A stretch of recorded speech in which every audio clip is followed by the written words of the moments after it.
Hi guys, Raj here. This is my fourth video in the series of my journey into starting strength, the program and the model that I used to become stronger and to keep adding weight to the bar. The program is called Novice Linear Progression. Novice meaning you're new to the program. Linear means you go in a single direction, and progression means you are adding weight, you're progressing. It has two workouts, workout A and workout B. Workout A has back squats, overhead press and deadlift. Workout B has back squats, bench press and deadlifts. Back squat is done for 3 sets of 5. Press or bench press is done for 3 sets of 5, but deadlift is done only for 1 set of 5. So basically the program alternates between workout A and B in form of press. In one workout you do bench press, and another you do overhead press. They are done on alternate days, for example, Monday, Wednesday, Friday. You have one recovery day and you ensure that you do not do any lifting on the recovery day. And when you come back on your workout day, you add 2.5 kgs onto the bar. Yeah, 2.5 kgs, which means 1.25 kgs. I'm trying to make it as simple as I can, because it can be confusing even though program is very simple. So you add 2.5 kgs no matter what on the bar for all the lifts. Read that thing, that is very, very crucial. If you understand that, you'll understand the program.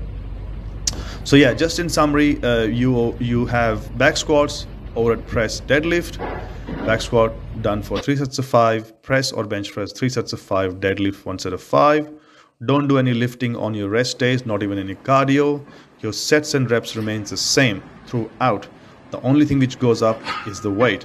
As the weight goes up, you're becoming stronger. The back squat is done low bar back squat, which means the bar is slightly lower, and you can do high bar back squat if it suits you. The depth for the squat is just below parallel, You don't have to go all the way ATG, as they call it, ass to grass, because ATG is not necessarily the greatest and the most effective range of motion, but it's totally up to you. I will leave a link in the description which will take you to the videos, which is the tutorials from starting strength, but I would rather suggest you to get a coach. All right, one way the squat is slightly different is its grip. As you can see, the grip is called thumbless grip. It is over the bar and the wrist is in absolute 90-degree extension. It is not bent at all. It's not flexed, nor it is hyperextended. It's called thumbless grip. You're not grabbing the bar because it should be sitting on your back nicely, shelved on your back. It becomes part of you, so there's no need to grab it. Once again, you can do the otherwise grab the bar as well. Deadlifts are done conventional method, normal stance, normal grip, push the floor away, and there you go. There's not much to it, but it is very crucial to know how you set up yourself for the deadlift, and for that I will leave a link in the description.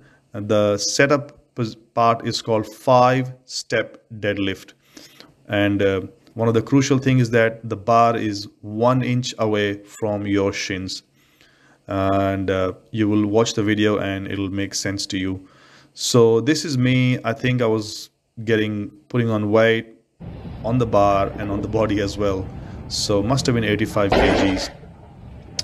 The deadlifts are done only for 1 set of 5. Don't do it for any more than that. Make sure you do your warm-ups, because deadlifts are very taxing on your body and you need to recover.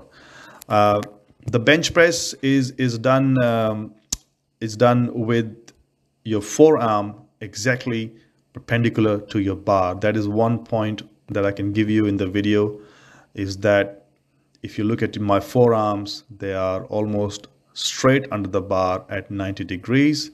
The bar touches as low as possible on your chest, but depends on each individual's anatomy. The bench press is alternated between press. So press is also an interesting movement, the one that I had not used before.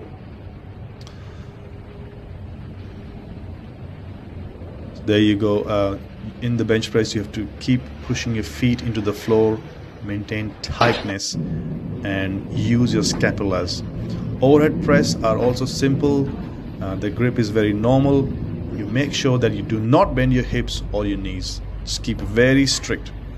No bending of the knees or the hips. Press the bar straight up, bring the back down, and you're done. Power cleans come into the program later on. They are supplemented, or they are put in program to alternate between deadlifts and power cleans, because deadlift gets too heavy and too much, so you have to have something lighter. That is my fail there. I think my best was 95 kg for a single. Anyway, I hope you enjoy this video and get the most out of it. And if you have any question, please send me an email. Chin-ups are also done in the program. They are done much later, and I chose to do weighted chin-ups, and I think I started with 2.5 kgs and then went on adding weight. Once again, the idea is to progress yourself and keep adding weight. I hope you like this video, guys. Please leave a like, subscribe and share, and I will come back with more videos soon. Thank you very much, guys. Bye.